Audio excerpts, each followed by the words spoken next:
Welcome, everybody. I'm Julia Chatterley, anchor for CNN, and this is a conversation with Omeed Malik. I think many Americans will know exactly who you are.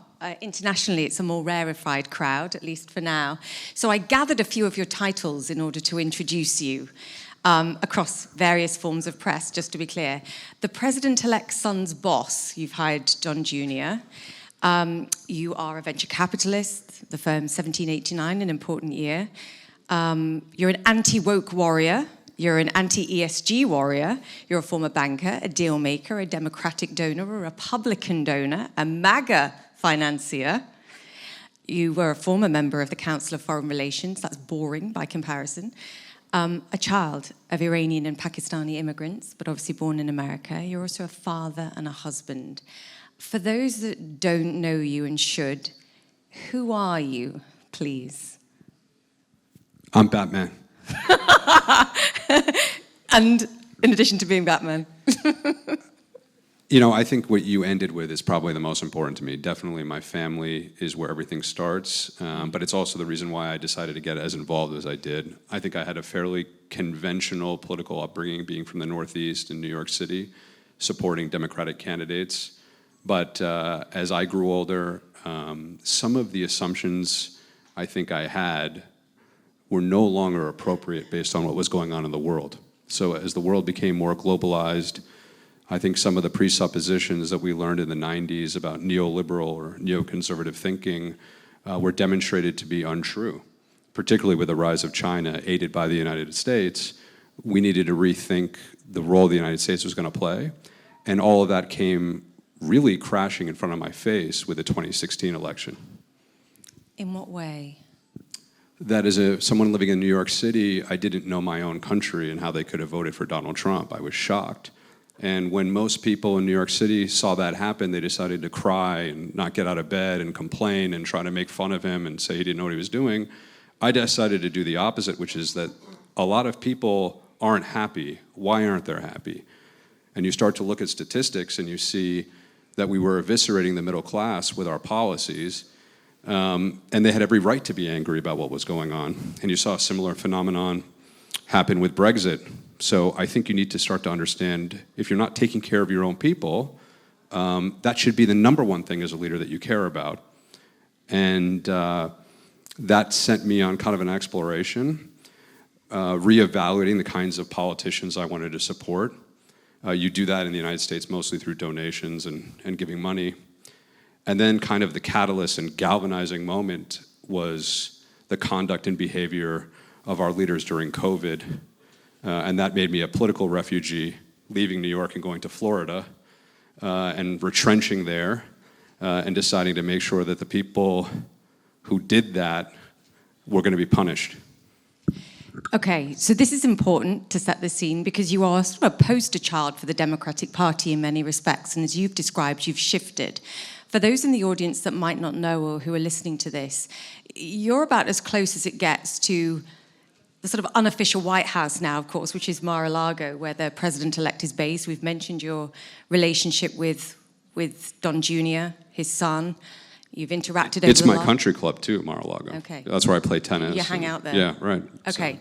What do we need to understand about what's going on right now in the transition? Because there's a lot of headlines, there's at times a lot of negativity, there's a lot on social media. What's the biggest misconception about what's going on right now at Mar-a-Lago with the transition team and the picks that they're creating for what's going to be the next leadership of the United States?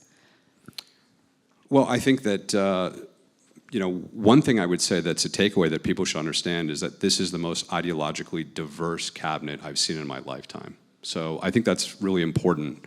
There isn't a kind of monolithic approach. It contrasts completely to the situation we had in 2016, when I think even the Trump campaign was probably surprised by their victory. And what has happened historically in Washington is that you then call establishment Democrats or Republicans that are in waiting, and they come in. So the first time they were there, they had to bring in a lot of people because they didn't have the staff or the bench. And also, to be fair, the America First populist ideology was still in its infancy. So you didn't have a lot of people that also believed in it yet. It was just taking hold. And so then you had folks that were in the administration that weren't really with the administration, and that's why you had a lot of the, I guess, acrimony that would occur. And turnover. And turnover that would happen because they weren't really aligned with what we wanted to do. It also didn't help, I think, that certain elements of the opposition tried to perform a coup against the president for about 3 or 4 years. So that also didn't help things. But that said, everything's different now. It's 8 years later. You have developed the ideology that I'm talking about very much so. The facts demonstrate that it's the right way forward for the country. And now we have some of the most talented people from all different walks of lives and pursuits, former Democrats, business people, who are joining to make what I think to be a total all-star team. I want to talk about some of the individuals because you know some of the most sort of eye-opening, I think, individuals intimately, which I think is important. But the point about the mandate and about the shift and the change that you want to see and where you've put your money, quite frankly, sort of goes to the point of asking why 74 million people voted for Donald Trump and why the 74 million that didn't were shocked. Certainly mainstream media on the left in the United States were shocked, whether you believed it was going to happen elsewhere in the world. Why did they vote for him? Oh, that's there's so many reasons, but they probably don't like an open border. So that would be one reason, I think. Believe that you should have a nation state, you should probably have a border. They probably didn't like the Democrats telling them that their sons could become girls. They probably didn't like 9% inflation. They probably didn't like wars all over the world breaking out when you had peace and stability during Donald Trump. So they probably didn't like the way that we exited Afghanistan. So I think they probably didn't like being locked down. They probably didn't like being forced to take an experimental drug. But that's just a few reasons. Oh, now you've gone down an avenue which goes to the picks. I mean, there was a lot of things in there. We're obviously in this forum. I don't want to dwell on it because I want to get your business perspective too, but do you think there will be less violence over the next 4 years? Is that the ambition for this administration? The American people, by voting for President Trump, voted for peace, very clearly. That is what we believe Donald Trump represents, is a vote for peace. And we had peace during the 4-year period that he was there. He's one of the only presidents in the modern era that didn't start a war. So that is certainly what I believe, and it's what former Democrats like myself voted for in changing. People like Tulsi Gabbard's entire persona and entire ideology is about being anti-war.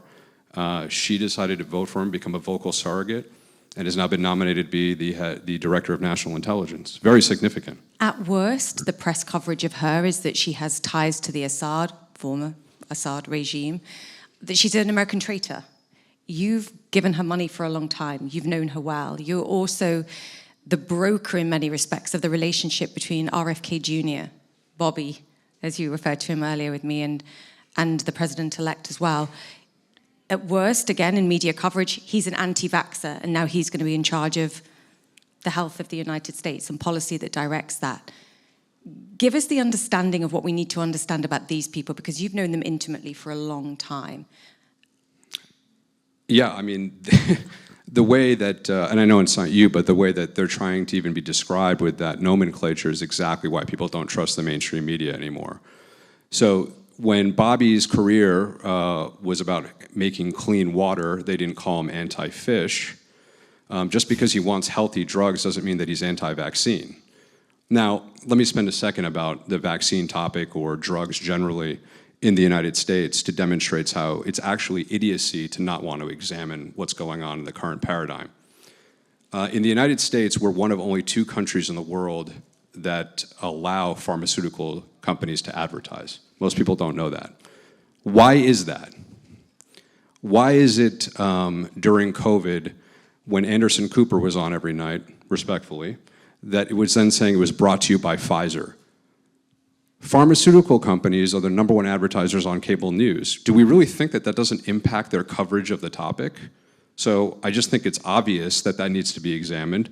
But moreover, let's also talk about vaccines for a second. Again, as a businessman.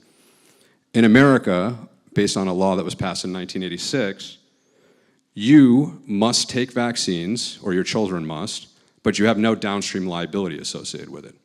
So think about that for a second. It's a mandated product, but if you are harmed, you cannot sue. There is no other product in the economy that's like that. When I was growing up, I took 8 vaccines as a child. After that law was passed, you now have to tell your children, which I have 2 young daughters, to take 76. He's not anti-vax, he's just a smart person. Any smart person should call that paradigm into question. It has nothing to do with efficacy. It's just incentives, and to make sure that they're safe. And at the same time, we have some of the most unhealthy children in the entire developed world. So whatever we are doing, and that has to do with our food supply as well, is not working. Having somebody like him at the head of the HHS is imperative, because not only the HHS, but its subcategory groups like the FDA and CDC are hopelessly corrupt and inept. Okay.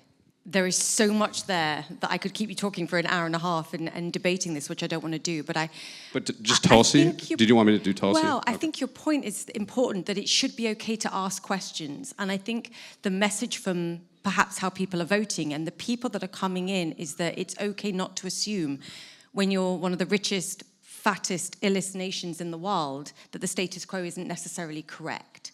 And I do feel like somehow that debate is getting lost, and that's kind of the message that you're bringing, that we have to be able to ask different questions and do things differently. Are all these people qualified to do the job? They're certainly more qualified than who's there. I mean, anybody's more qualified than Fauci. I mean, that's, again, an incompetent fool. So I actually think that what he has looked after, nobody asked the question, how somebody could be a bureaucrat for 50 years and have tens of millions of dollars when we know that you don't make that much money. That's corruption. So, and the guy's actually never practiced medicine, he's just been a bureaucrat. So, and we look at him like we're supposed to lionize this person. You shouldn't trust any experts that have been in power over the last 25 years. The experts told us that Iraq had weapons of mass destruction. The New York Times told me that they did. What can you trust? What should you trust as an individual? Because I think this is a point where society's struggling with trust in any form of institution, any form of media. It's going to be exacerbated now by things like AI and misinformation. What do you trust at this moment in time? Because, like we said, 77 million people have just put their trust in President Trump, and you're part of that group. Well, I think we're just tired of being lied to. We have been lied to. It's demonstrably true, and there are economic reasons for why that's the case. And you need to evolve understanding that technology and economics have shifted the way that news is being portrayed. So it became a business. I mean, again, like, we'll just stay with the United States. Look at the major television stations. They're all owned by corporate conglomerates. So CBS is owned by Paramount, NBC is owned by Comcast, and ABC is owned by Disney.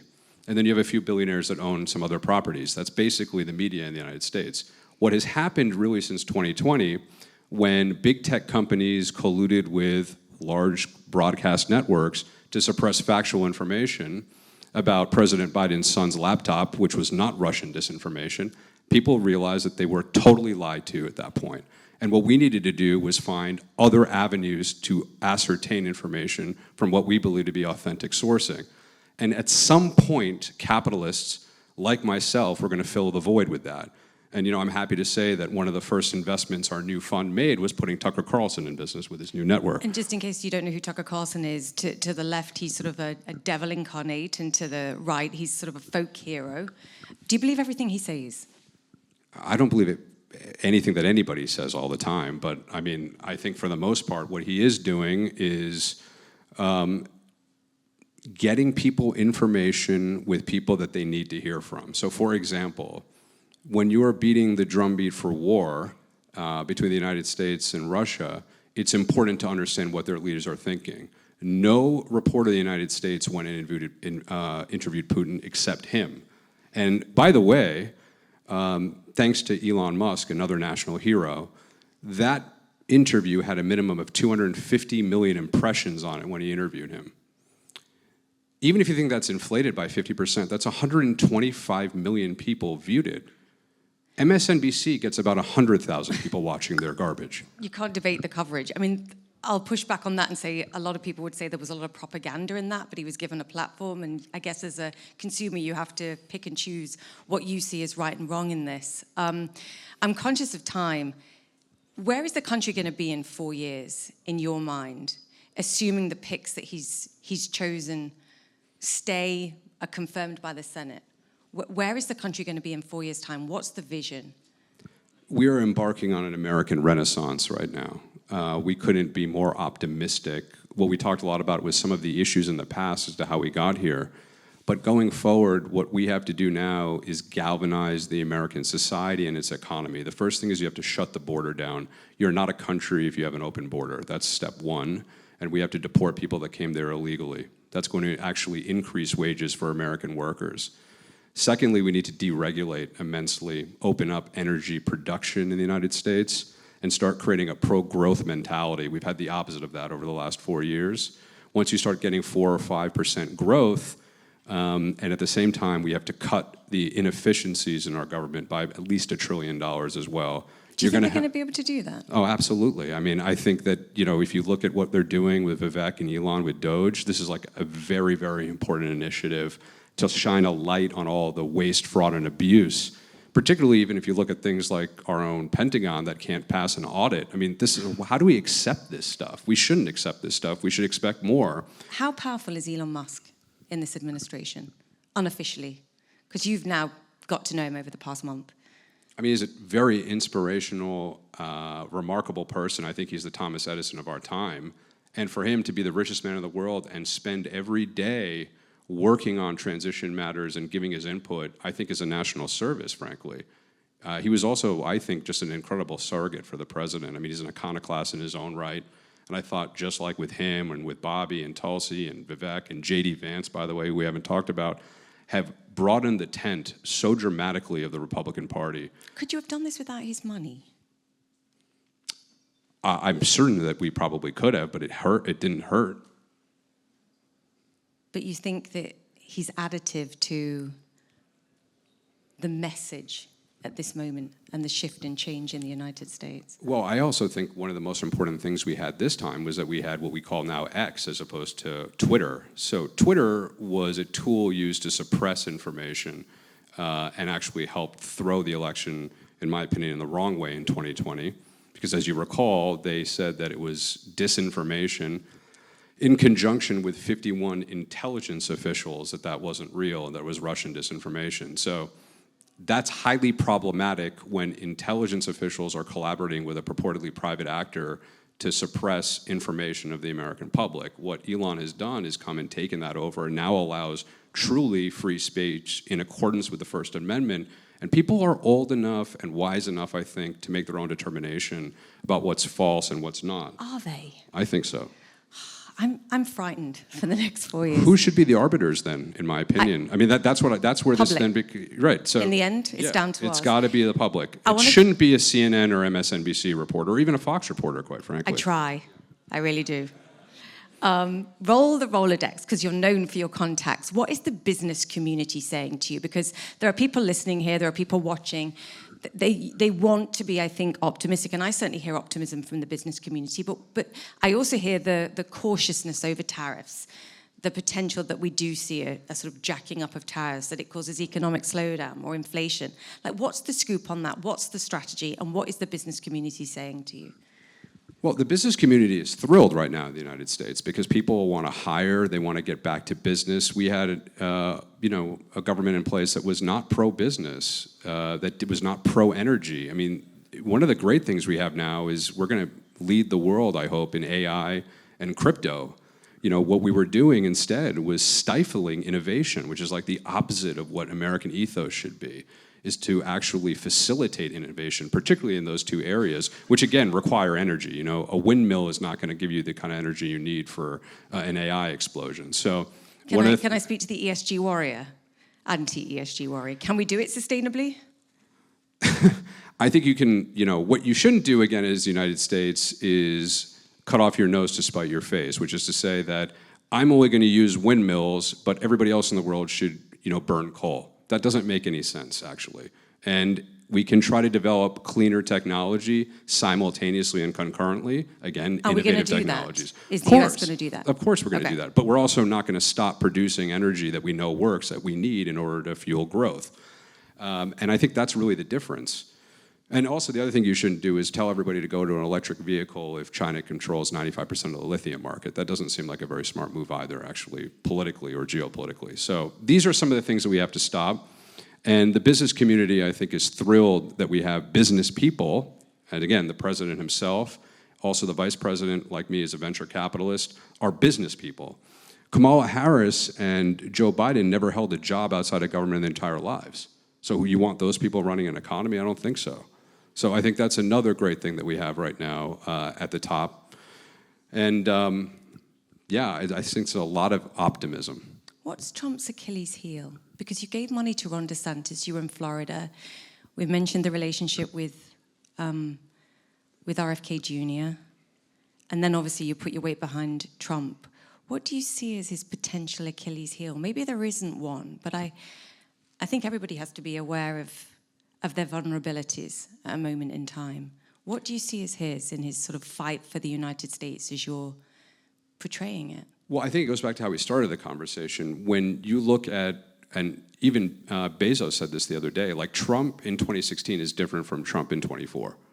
I think that Trump has only become more impressive. I mean, we didn't even mention it in this, but I don't know where everybody was when you were watching that first assassination attempt and he just got up. Like that level of courage is, I just think, totally uncanny. The other thing that I saw that's different is in 2016, he was really alone. It was like just about President Trump. What I see now is this ability to bring in so many different viewpoints and broaden the tent, again, that I'm saying about. Like just have a whole faction of people that have different viewpoints and allowing them to come in. That actually takes someone who isn't just about themselves. And that might be some of the perception about him. But if you're going to have someone else who is running for president, like Bobby Kennedy, who again was running for president as a third-party candidate, you have to be very confident in yourself to bring that person in and say, you know, we might not agree on everything, but we're going to have a unity ticket. And also bringing in someone like JD, very much kind of appointing him as like an heir apparent. He's only 40 years old. So these are some of the positive developments that I've seen, not only with the president, but the people around him over the last 8 years. It's just much more formidable now. JD Vance, 2028? For sure. I mean, if this works right, I mean, you're talking about, I think, a golden age for at least the next 12 years. Can America withstand a trade war? Well, I think America first needs to, America can be a great leader in the world, but we have to get our own house in order. That's why I keep talking about this American Renaissance, which is to say we're not going to be a good leader if we're fractured at home and our own people aren't taken care of. It starts there. Once that happens, and you want to talk about trade, you also want to make sure that the world isn't on fire. We've got to get a more peaceful resolution to what's going on, not just in the Middle East, but with Russia and Ukraine. And then we can start focusing on the type of commerce that's important. But the notion that tariffs are inherently inflationary is just factually inaccurate. We had tariffs in the first administration. It resulted in no inflation whatsoever. And of course, the Biden administration kept all of the Chinese tariffs on that we had. And they added more. So you're a fan of strategic tariffs? 100%. And you know, you can see the results quite clearly. We talked about tariffs with Canada, and the next day the guy flew down to Mar-a-Lago to come have dinner. And the president of Mexico called. That too. So I think it's actually very smart. I'd rather have someone threatening tariffs than escalating something into more of a conflict. So it's a very smart strategy, particularly when we've allowed the Chinese to get away with almost everything over the last 20 years. What's the message to the international community from Mar-a-Lago, from the president-elect? What's the message to everybody out there? What they need to know about what the next 4 years is going to mean, not just for America, but for their relationships with the United States? I think one of the great things, again, speaking in my private capacity and having know the people that are getting into the government, is that when you have a businessman at the top of the ticket, people want to do business. That's what this is. This is a very business-oriented, and we're going to clean slate. There's going to be a lot of these preconceived notions. You see what they did already back in 2016 to 2020. they want to work with the world and collaborate. And I don't think that nobody should be afraid of that. America's open for business. 100%. You had a cameo in Billions. Does anybody know what that is? Who's gonna? Yeah. Okay. Who's gonna play you in the future? What will they be like? Thummer in the front right here. He's going to play me. So, yeah. Right. Done. No, but yeah, thank you very much again to everybody here in Qatar. This is a great program, and I really appreciate it. And this is a great country, and another example of a country that, you know, I saw their exhibit about mediation. I don't know if you saw that. That's a really important role, and I think that, you know, just coming from the United States, we want more partnerships like that for sure. So, thank you. You could have said Batman, by the way. Might play you. He'll consider it. Thank you. Thank you, guys.